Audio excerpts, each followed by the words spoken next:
We need to have a conversation about left versus right and how I believe that there is no left-wing party in the United States.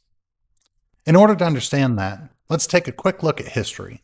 Before we started the Revolutionary War, pamphlets like this were being distributed to discuss how we needed to come together as the individual original states and rise up against taxation without representation. And taxation without representation is often misunderstood.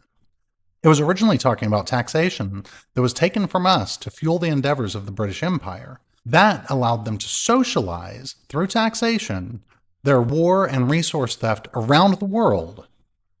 Then the ruling class elites would privatize the spoils of those wars. Later on in the Revolution, that was turned into a rattlesnake. And the rallying cry was, "We don't want to fight, but we will if we are forced to. It won't bite you unless you step on it." Thus, the "don't tread on me."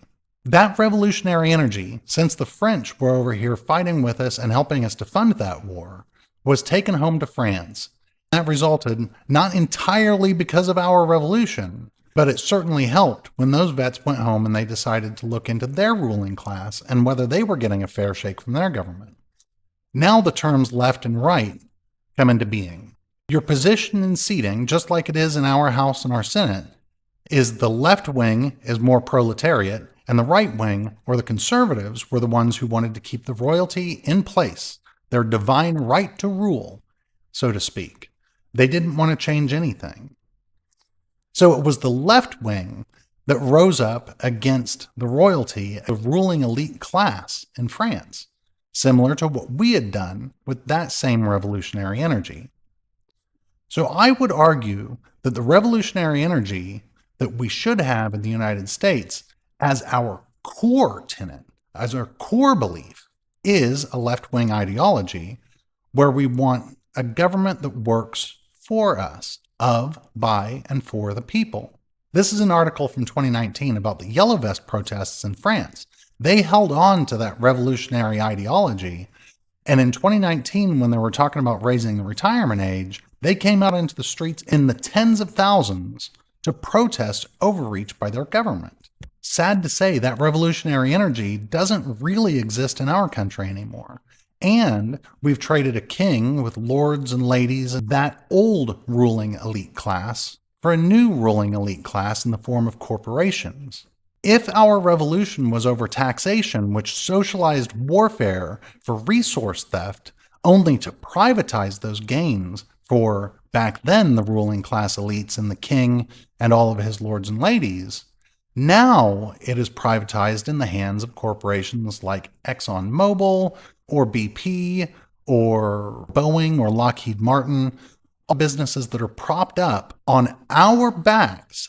Our labor is feeding into that system to make them rich. And with that new wealth, we've allowed them to buy our government by buying our politicians, by writing the policies that benefit them, and critically by allowing them to privatize the wealth that we steal through our blood around the world.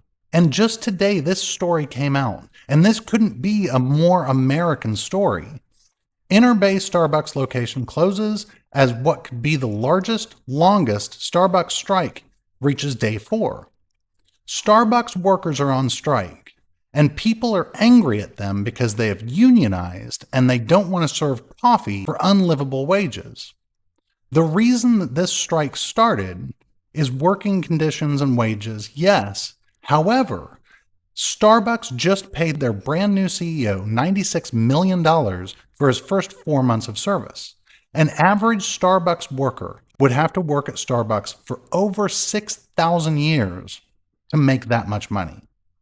That doesn't seem very fair. And if you look at big corporations like Walmart or McDonald's or any of the Wall Street companies that are on your main street right now, their CEOs make way more than typical workers because we've allowed that system to exist.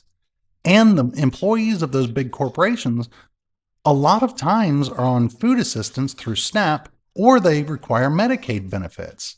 So we're subsidizing those corporations in order to pad their profits while workers are getting a raw deal and CEOs and executives are getting all of the benefits of their labor. And anyone who is angry at striking workers because they can't get their latte on their way to work is a class traitor. This is America. This is American. This is rising up in solidarity to make sure that our labor has dignity. People don't want free things. People want dignity in their labor. And the last thing I want to cover real quick is about political parties. Because political parties have become machines. The DNC and the RNC are both nonprofit machines that are in place to control power to make sure that legislation always benefits the rich. And this is from George Washington's farewell address. However, political parties may now and then answer popular ends. They are likely in the course of time and things to become potent engines by which cunning, ambitious, and unprincipled men will be enabled to subvert the power of the people and to usurp for themselves the reins of government, destroying afterwards the very engines which have lifted them to unjust dominion. 249 years ago, we set out in revolution against the exact type of system that we're in now. We've swapped around the names, but we haven't fundamentally changed the system that we're under. Vote independent. Have a great day.